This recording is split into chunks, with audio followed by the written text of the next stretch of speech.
The 20th conference of the African Ministers of Industry ends today in the Kenyan capital, Nairobi. Now, it is expected later today that the ministers will endorse a focus on a new set of development goals based on industrialization as the end goal to replace the Millennium Development Goals, whose implementation window ends in 2015. However, many African countries are way off track with their MDG targets. Many more states in sub-Saharan Africa have a significant lack of infrastructure needed to support industrialization, and that makes raising capital needed for investments in that sector pretty hard to come by. For that reason, however, some resource-rich states have now pushed for a greater share of income from natural resources, and the African Union supports that trend. I do believe that we need to raise the taxes. I do believe that we are partner. We should come to the table to be partner and to negotiate clearly. And we also need to really make sure that whatever is taken from us is clearly stated, because when we come to the table and then we said exactly, yes, you gave us this, but you in exchange you took this, I think that this is a different dynamic as opposed to, well, thank you very much, you gave us this, and thank you very much, you gave us this. So I think that contract negotiation is very, very a crucial element.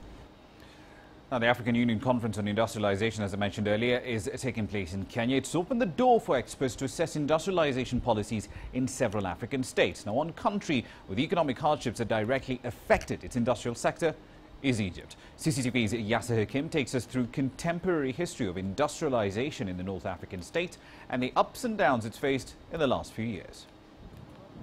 Egypt has been a major agricultural nation throughout its history, exporting goods such as food, cotton and agricultural products until the 1950s, when late President Gamal Abdel Nasser embarked on an ambitious policy of industrialization. He nationalized all existing firms and established mega factories in heavy industries such as steel, cement, food and electrical appliances. This created millions of jobs and boosted production and exports, especially to Africa and Middle East. By the late 60s, the flaws of nationalization became evident, and industry in Egypt was riding a downward curve.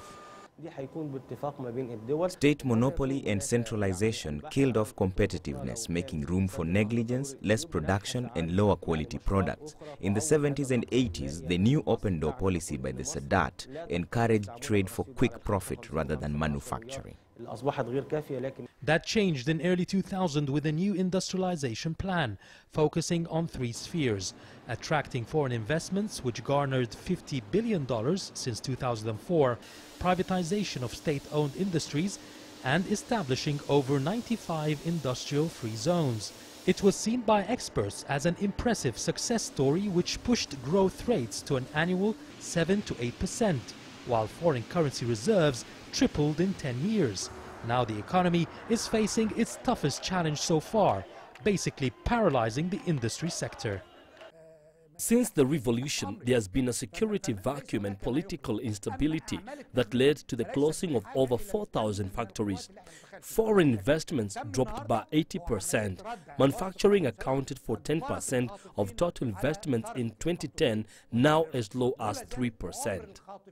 Experts say Egypt has the proper infrastructure for industry to bounce back to pre-2010 levels, but this can only be achievable within a settled political atmosphere. This is Yasser Hakim for CCTV, Cairo.